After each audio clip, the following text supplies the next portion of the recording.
예, 이번 시간에 지급이자 조정명세서 작성에 대해서 살펴보도록 하겠습니다.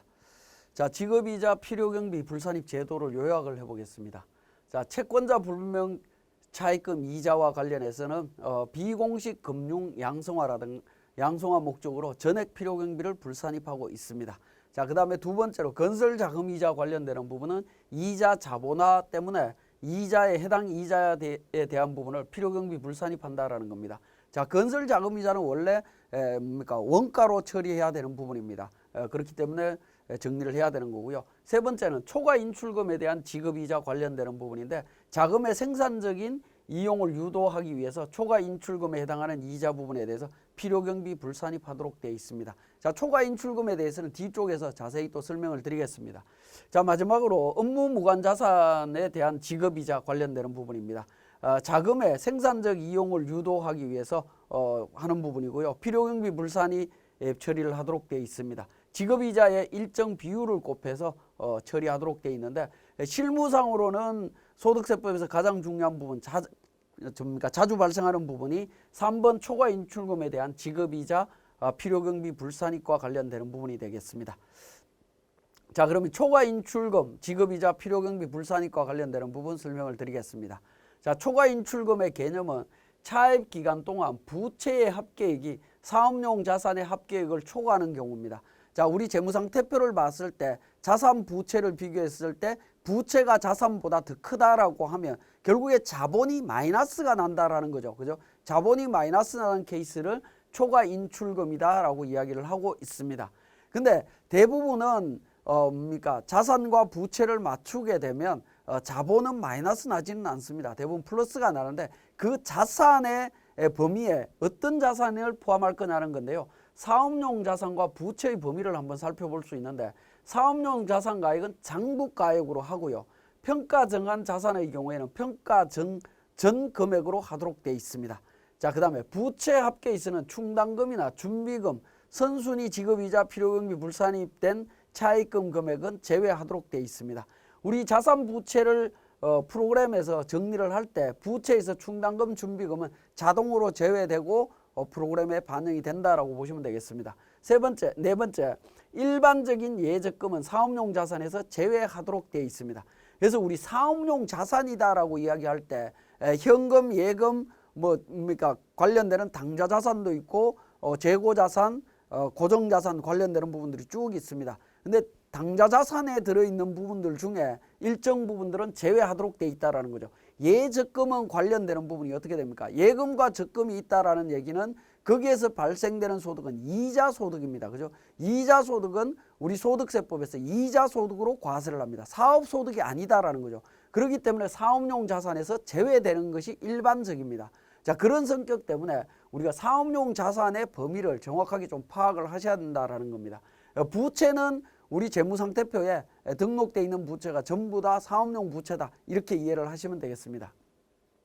자, 그러면 사업용 자산의 범위를 한번 보면 금융자산입니다. 통상적인 운용자금의 예치금이라든가 은행 대출금 등과 연계된 예금 적금, 통상적인 운용자금 예치금이라고 하는 부분은 우리가 일반적으로 국세청에 등록된 사업용 계좌와 관련되는 부분들이죠. 그 예금 잔액은 사업용 자산으로 들어갈 수 있습니다. 그렇지 않고 우리가 회사에서 예금 적금을 한다든가 정기 예금을 한다든가 이런 부분들은 이자 소득과 관련되는 부분이기 때문에 사업용 자산에서 제외하도록 되어 있습니다. 다만 그러한 예금 적금과 관련되는 부분이 은행 대출금과 연계되어 있다라고 하면 그 부분은 사업용 자산으로 인정합니다. 왜?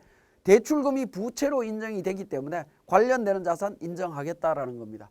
그 다음에 수취한 임대보증금을 예치한 정기예금, 임대보증금 부채로 계산이 되어 있죠. 그렇기 때문에 자산으로 인정을 합니다. 자, 의무적으로 취득한 유가증권, 건설공제조합의 출자금 관련되는 부분입니다. 개인사업자의 건설 사업자 같은 경우에는 출자 증권을 구입을 해야 되는데 그 경우에 인정합니다. 자, 매입 채무나 사업용 부채 상환을 위한 예치금, 이런 부분들도 인정을 한다라는 겁니다. 금융자산으로 인정을 합니다. 자, 부동산, 사업용 토지, 건물 인정합니다. 매출 채권 인정하고요. 매입 채무, 부채로 인정이 됩니다. 자, 이 경우에 매출 채권 같은 경우에 우리 개인사업자 관련해서 우리 기장 업무를 진행할 때 채권 채무 관리를 잘 하지 않는 경우가 있는데요. 그 채권 채무 관리가 잘 이루어지지 않을 때 지급이자가 발생하게 되면 사업용 자산의 과소로 인해서 초과 인출금이 발생할 수 있습니다. 그렇기 때문에 외상매출금 관련되는 부분 정확하게 좀 관리를 하셔야 되겠습니다. 자, 지급이자 범위가 되겠습니다. 초과 인출금 관련되는 지급이자 적용할 때 불산입되는 대상이 되는 지급이자는 미지급이자, 사채할인 발행차금 상가액, 융통음 할인료, 금융리스에 포함된 지급이자, 수출금융 명목의 지급이자라든가 재고자산 건설자금이자, 이 부분들은 우리 필요경비 불산입 적용 대상 지급이자다라고 보시면 되겠고요. 자, 제외 대상 이자 중에 여러 가지가 있는데 선급이자, 아직 지급하지 않은 부분이죠. 그죠? 미리 지급한 부분입니다. 이런 부분들은 제외가 돼야 되는 부분이고, 상업어음 할인료, 상업어음 할인료라고 하는 부분은 어음을 할인했을 때 발생하는 건데, 지금은 이제 이자 비용으로 회계 처리는 하지 않고 매출 채권 처분 손실로 처리를 합니다. 그런 부분들 제외하셔야 되겠고요. 조기 상환 수수료, 우리가 대출 금액을 미리 약정된 기간보다 빨리 갚게 되면 수수료가 나옵니다. 그러한 부분들이 이자 비용으로 회계 처리하는데 제외되어야 되는 부분입니다. 그 다음에 하나 반드시 확인하셔야 되는 부분은 기업 구매자금 대출이자입니다. 회사에서 원재료를 구입하기 위해서 원재료 구입할 때 대금을 결제하기 위해서 은행에 대출받는 부분입니다. 그때 대출받을 때 우리 매출 채권을 담보로 해서 원재료 구입과 관련해서 대출을 받는 부분들입니다. 그러한 경우에 그걸 기업 구매자금 대출이자라고 하는데, 이러한 이자들은 지급이자 필요경비 불산입 처리를 하지 않고 전액 필요경비 산입 처리를 한다라는 겁니다. 그래서 지급이자가 발생했을 때 특히 제조회사 같은 경우에는 회사에다가 기업 구매자금 대출과 관련되는 이자가 있는지 반드시 확인해 보시고, 있다면 필요경비 불산입 규정 적용하지 않고 바로 필요경비로 인정하시면 되겠습니다. 자, 공동사업자의 차입금 관련되는 지급이자입니다. 자, 우리 공동사업자와 관련해서 공동사업에 출자하기 위해서 차입한 금액에 대한 지급이자는 필요경비 불산입 대상입니다. 원래 사업장에서 발생된 지급이자는 이자 비용은 당연히 필요경비에 산입해야 되는 것이 원칙입니다. 그렇지만 공동사업자의 출자와 관련되는 부분에 대해서는 필요경비로 인정하지 않는다라는 겁니다. 자, 출자금이 아니기 위한 조건이 있습니다. 차입금이 아닌 재원으로 출자가 완료돼야 됩니다. 공동사업을 시작할 때 공동사업장을 설립하는 단계에서 대출 낸 부분들은 출자와 관련되는 거고요. 공동사업장을 설립한 이후에 운영을 하면서 대출을 일으켜서 이자가 발생된 거, 그 부분은 출자하고 관련이 없죠. 그렇기 때문에 그 부분은 인정이 됩니다. 자, 그래서 필요경비 불산입을 적용받지 않으려면 차입금이 아닌 재원으로 공동사업장에 출자가 완료돼야 됩니다.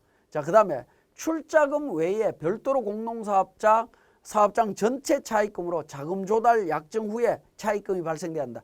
즉 공동사업장이 만들어진 이후에 차입이 일어나야 된다라는 겁니다. 자, 이익 분배 시에 지급이자를 공제한 후에 이익을 분배하는 것으로 약정하고, 이에 따른 집행이 돼야 되고 공동사업 계좌에서 지급이 돼야 한다. 최소한 이런 정도의 조건이 갖추어져야 출자로 보지 않고 필요경비로 인정받을 수 있다라고 보시면 되겠습니다. 자, 그러면 지금까지 설명드린 내용을 바탕으로 우리 세무사랑 프로에서 다시 정리하겠습니다.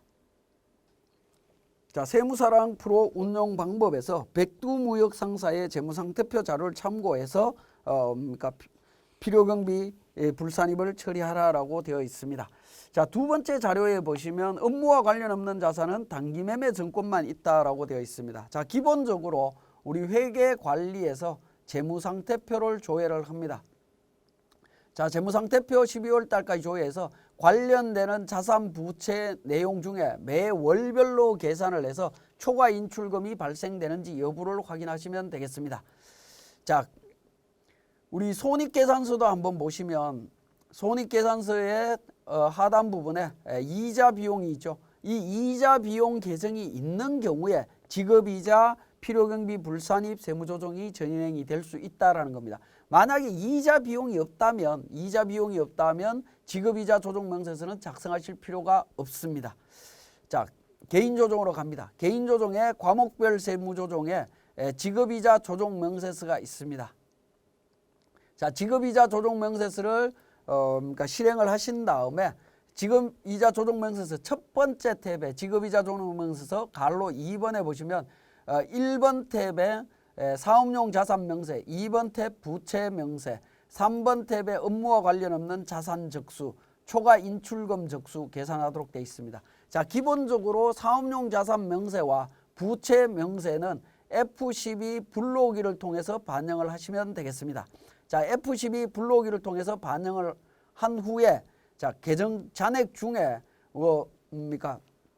사업용 자산이 아닌 부분들이 있다라고 하면 삭제를 하시면 되겠습니다. 우리 자료에 정기예금이 있습니다. 정기예금은 기본적으로 사업용 자산이 아닙니다. 다만 이제 대출과 관련되는 담보 성격으로 제공이 되어 있다, 연계되어 있다라고 하면 그 부분은 인정이 됩니다. 우리 자료에서는 업무와 관련 없는 자산은 단기매매 증권만 있다라는 거죠. 이런 이제 업무와 관련 없는 자산이 반영이 되어 있다라고 하면 이 부분은 그러니까 여러분들이 직접 삭제를 해주시면 되겠습니다. 삭제를 해주시고요. 두 번째 탭에 부채로 들어갑니다. 부채로 들어가서 F12 불러오기를 누르면 되는데 F12 불러오기를 누르면 사업용 자산과 부채는 동시에 반영이 된다라고 보시면 되겠습니다. 자, 부채 계정을 확인했는데 보시면 그러니까 퇴직급여 충당금이라든가 이런 부분들은 지금 반영되어 있지 않습니다. 자, 이 부분은 우리 세무사랑 프로에서 충당금과 준비금은 자동으로 제외하도록 되어 있습니다. 그래서 더 이상 반영이 안 되어 있다라고 보시면 되겠습니다. 자, 세 번째, 업무와 관련 없는 자산 적수입니다. 업무와 관련 없는 자산이 단기매매 증권이다라고 되어 있죠. 그죠? 그래서 단기매매 증권만 별도로 등록해서 불러오시면 되겠습니다.